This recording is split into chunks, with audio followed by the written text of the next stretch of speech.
Hey everyone, Assalamu alaikum. Welcome to IELTS Corner. It's me, Fiza. Today we are going to discuss a study plan with you because it's like so confusing for everyone that from where to begin and how to do it. अब study plan इसलिए आपको provide किया जा रहा है क्योंकि मुझे लगता है कि अक्सर लोग यही सोचते रह जाते हैं कि कहाँ से शुरू करें, किस मॉड्यूल से शुरू करें और हमें कितना वक्त लग जाएगा। ये सबसे पहले हम यही सवाल सोचते हैं कि अगर हमें प्रैक्टिस करनी है आइल्स की, एक तो हम कंटिन्यूली कर नहीं पाते ऑन डेली बेसिस और उस पर स्टिक नहीं रह पाते।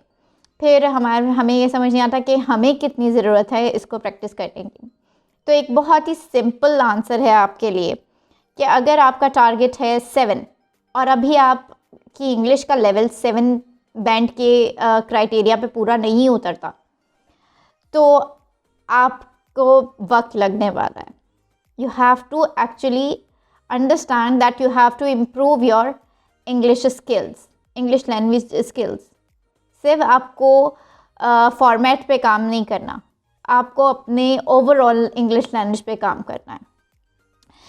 2 की एलिमेंट्स जो हैं वो आपको ध्यान में रखने हैं सबसे ज़्यादा, that you have to actually work on your language skills throughout. सिर्फ आपने सिर्फ इस चीज़ पे ध्यान नहीं देना कि मैं आइल्स की बुक ख़रीद लूँ, उनको प्रैक्टिस करना शुरू कर दूँ और I am good to go. ऐसा नहीं होगा, you will never achieve your target, क्योंकि आपका जो एक्चुअल लेवल है इंग्लिश का, अगर वो नहीं इम्प्रूव होगा तो देयर आर हाई चांसेस कि आपको एक्चुअली जो बैंड चाहिए वो नहीं मिले।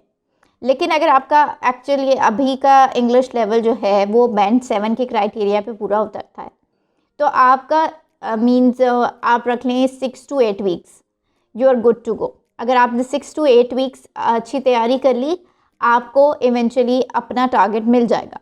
इसी तरह अगर आप अभी आपकी लैंग्वेज, बेसिक लैंग्वेज बहुत अच्छी है, ग्रामर बहुत अच्छी है, आपकी इंग्लिश में आपको वोकैबुलरी इन्हांस करने की ज़रूरत नहीं है, आपको ओवरऑल अपनी इंग्लिश पे काम नहीं करना पड़ा, तो आपको 6 to 8 वीक्स मैक्सिममली लगेंगे अपनी पूरी तैयारी करने में।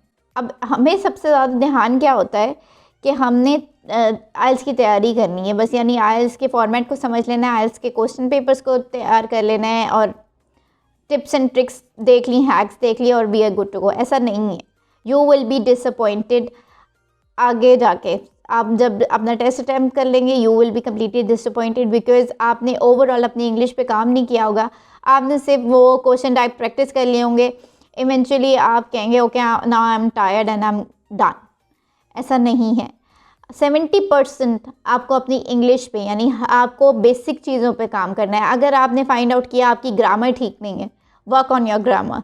अगर आपकी स्पीकिंग के लिए फ्लुएंसी नहीं है, वोकैबुलरी नहीं है, प्रोनाउंसिएशन नहीं है, आपको उस पर काम करना पड़ेगा। राइटिंग में आपके टेंसेस सही नहीं है, जब आप लिख रहे हैं आपके पास आइडियाज़ नहीं है, you have to actually work on that. आपको हर एक चीज़ पे काम करना है एक साथ, otherwise you will never improve. तो सब में अगर आपको 7 अचीव करना है, अभी आपका लेवल 6 पे है आप, तो आपको यानी हर एक चीज़ पे काम करना है और ज़्यादा वक्त के लिए करना है। कहा जाता है कि यानी आपने अगर B2 लेवल से C1 लेवल पे या C2 लेवल पे जाना है, तो यानी जो कि बैंड 8 और 7 कहलाता है आइल्स का, उस पे जाना है तो आपको 200 आवर्स लगते हैं। तो अब इट डिपेंड्स ऑन यू कि आप वो कितने टाइम में निकाल लेते हैं। अगर आप इट रियली डिपेंड्स कि आप उसको किस तरह बैलेंस करते हैं अपने दिन में। 6 घंटे पढ़ने लगेंगे, obviously you can achieve your goal in less duration.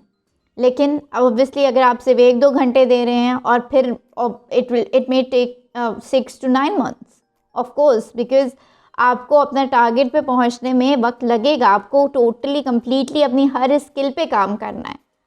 आपको सिर्फ एक चीज़ पे या एक फॉर्मेट लर्न करने पे नहीं आपका सिर्फ फोकस होना। 33% सिर्फ आपका फोकस होना चाहिए फॉर्मेट को अंडरस्टैंड करने में, because that will eventually come later. सबसे पहले आपकी अपनी इंग्लिश का लेवल आता है। वही एक एग्जांपल है बहुत अच्छी कि अगर आपको किसी ने बहुत ही खूबसूरत सा गिफ्ट दिया, बहुत ही बेहतरीन तरीके से रैप किया हुआ, बट अंदर जो है ना उसमें बड़ी भूसी सी चीज़ें, तो वो रैप खुलते ही ना वो बिल्कुल ही आप डिसअपॉइंटेड हो जाएंगे। इसी तरह जब आप उससे फॉर्मेट पे काम करते जाएंगे, फॉर्मेट को समझेंगे और लेस ड्यूरेशन में आप अपना अटैम्प्ट दे देंगे, then obviously you will completed disappointed, क्योंकि जो एग्ज़ामिनर है ना वो एक्चुअली आपको टेस्ट करता है कि ये इनका रैप्स कितना है, बस कितनी लेयर्स हैं बस, और जितनी जल्दी वो उतर जाएगा then they will get the insight कि आपका एक्चुअल लेवल क्या है, और उसमें देर नहीं लगती। तो अपने आप को डिसअपॉइंट करने के बजाय, अपने आप को एक फेलियर जोन में ले जाने के बजाय, आप उतने लंबे टाइम के लिए काम करना शुरू करें। एक स्टडी प्लान बनाएं, अपना फोकस कि आप कितने दिन में हर मॉड्यूल को कितना टाइम दे सकते हैं। आपको लिसनिंग में एटलीस्ट 2 आवर्स चाहिए, आपको अपने 2 घंटे निकालने हैं फॉर 6 to 8 वीक्स। अगर आप ऑलरेडी 7 पे हैं, 6 to 8 वीक्स लगेंगे आपको लिसनिंग के लिए। 2 घंटे निकालें। अपनी लिसनिंग इम्प्रूव करने का बेहतरीन तरीका यही है, अपने आप को सारी डिस्ट्रैक्शंस को हटा दें। आप सिर्फ लिसनिंग पे फोकस कर रहे हैं, आपने ऑडियो लगाई है, आपने ऑडियो सुनी है, फिर आपने क्या कहते हैं, जैसे ही लिसनिंग ख़त्म हुई आपने आंसर्स जो राइट डाउन किए उनको आपने चेक करना है। फिर चेक करने के साथ आपको पता चल जाएगा कि आपकी गलती क्या है। उसका बेस्ट तरीका ये है, जब आइडेंटिफाई कर लिया आपने जल्दी से जाके आपने फिर से ऑडियो को रिपीट करना है, जहाँ आपने गलती की थी उसको सुने। अब आपको समझ आ जाएगा कि मैंने क्या सुनने में गलती की।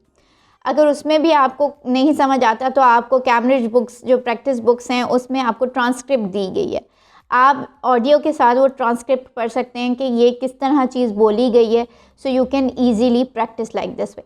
तो इसके लिए आपको कम से कम 2 घंटे दिन में चाहिए। फिर 2 घंटे आप रीडिंग के लिए रख लें, 2 घंटे रीडिंग के लिए रख लें। 2 घंटे जब रीडिंग को देंगे तो इवेंचुअली 6 to 8 वीक्स बाद आपका बैंड स्कोर ज़रूर बढ़ जाएगा।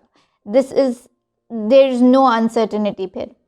फिर अब उसके बाद राइटिंग आ जाती है। राइटिंग में आपने कम से कम 1 से 2 घंटे ऑब्वियसली उसको भी देने हैं, क्योंकि आपने पहले लिखने से पहले आपने 5-6 अच्छे जो आपका भी टारगेट स्कोर है ना उससे उस लिंक्ड आपने वो ले लेने हैं, एसेस ले लेने हैं, सैम्पल एसेस, उनको रीड आउट करना है। फिर आपने एक टॉपिक लेना है और ऐसे को लिखना है।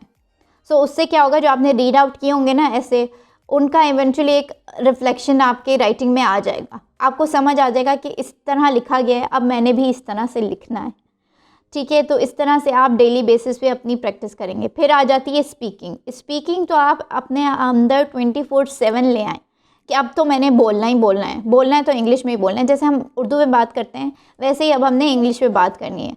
अदरवाइज़ आपकी स्पीकिंग में कोई इम्प्रूवमेंट नहीं हो सकती जब तक आप उसको बोलना नहीं शुरू करेंगे। ना आपको आपकी गलती पता चलेगी, ना हेजिटेशन दूर होगी, ना नर्वसनेस ख़त्म होगी, and you will always be confuse while speaking in English. तो मेक श्योर कि आप हर मॉड्यूल को सही वक्त दें जितना उसको ज़रूरत है। अपने ओवरऑल इंग्लिश लैंग्वेज पे को ध्यान में रखते हुए उतनी मेहनत करें जितनी रिक्वायर्ड है आपका बैंड अचीव करने के लिए।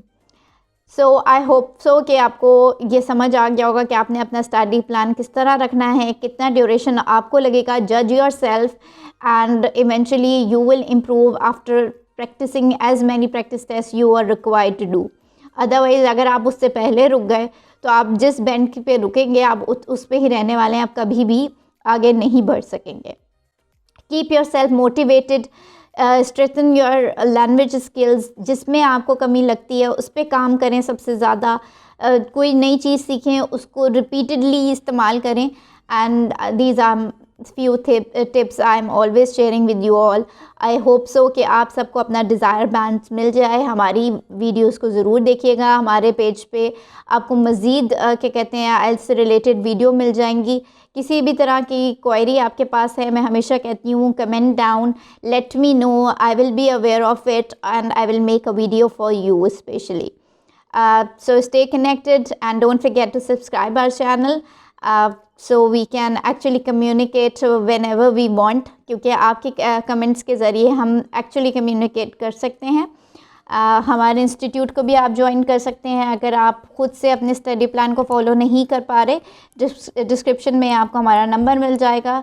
जस्ट ट्राई अस, आपको बहुत अच्छा स्टडी प्लान आपके अकॉर्डिंगली पर्सनलाइज्ड स्टडी प्लान मिलेगा। हम आपके साथ प्रैक्टिस करेंगे ताकि आप अकेले ना फील करें। आपको सारी टेक्निक्स हम खुद प्रैक्टिस कराएंगे ताकि आपको समझ आ जाए कि एक्चुअली हमने करना क्या है। So just take care of your self, stay connected again. I will say अल्लाह हाफिज़, फ़ी अमान अल्लाह।